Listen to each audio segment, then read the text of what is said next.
Você já sentiu como se fosse apenas um detalhe na história de outra pessoa? Como se sua vida fosse uma eterna comparação, onde você nunca é a primeira escolha? Talvez você já tenha experimentado o peso da rejeição, aquela sensação de que, por mais que se esforce, nunca será suficiente para ser amado, reconhecido ou valorizado. Agora, imagine viver essa realidade dia após dia, sem esperança de mudança, preso em uma história onde seu papel parece ser apenas o de coadjuvante. Foi assim que Lia viveu. Uma mulher esquecida, rejeitada, vivendo à sombra da irmã mais bela e desejada.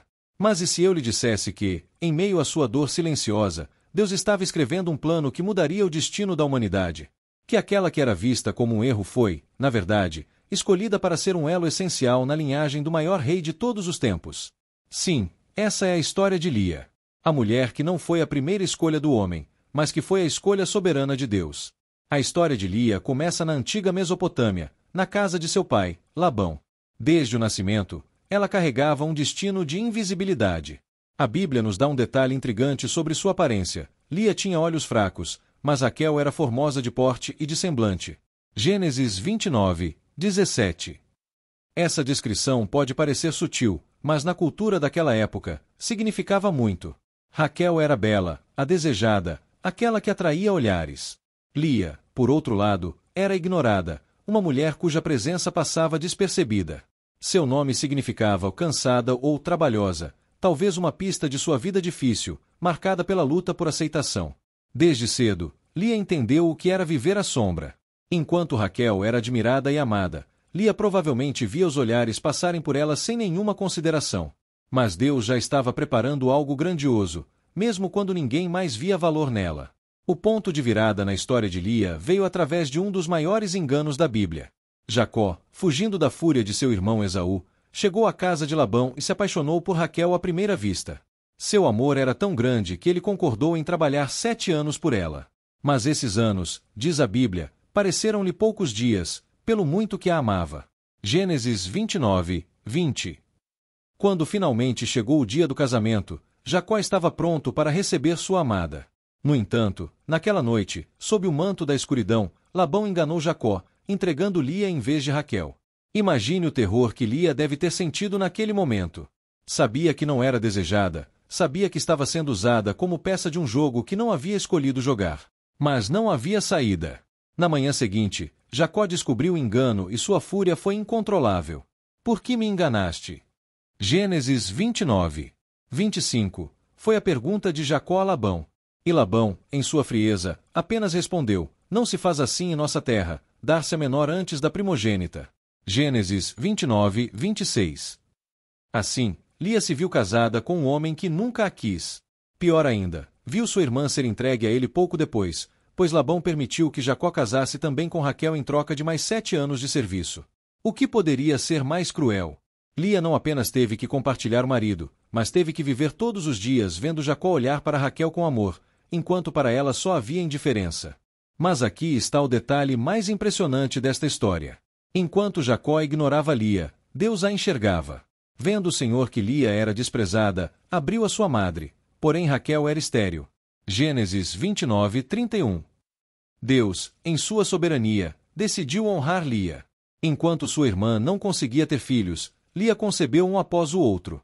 Cada filho que Lia dava à luz trazia consigo uma esperança de que Jacó finalmente olharia para ela com amor.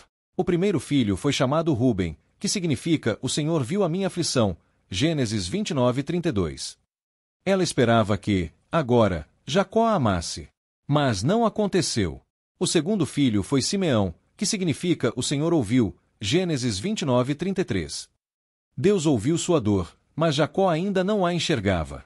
O terceiro filho foi Levi, que significa "Agora meu marido se apegará a mim", Gênesis 29, 34. Mas o coração de Jacó continuava em Raquel. Então, algo extraordinário aconteceu. Quando Lia deu à luz seu quarto filho, algo dentro dela mudou. Pela primeira vez, ela não deu um nome a seu filho baseado na esperança de conquistar Jacó. Em vez disso, ela declarou: "Desta vez, louvarei ao Senhor". Gênesis 29, 35. Ela chamou seu filho de Judá, que significa louvor. Foi nesse momento que Lia parou de buscar aprovação humana e começou a encontrar sua identidade em Deus. E foi exatamente esse filho, Judá, quem se tornou o ancestral do maior rei de Israel, Davi, e, futuramente, do próprio Jesus Cristo.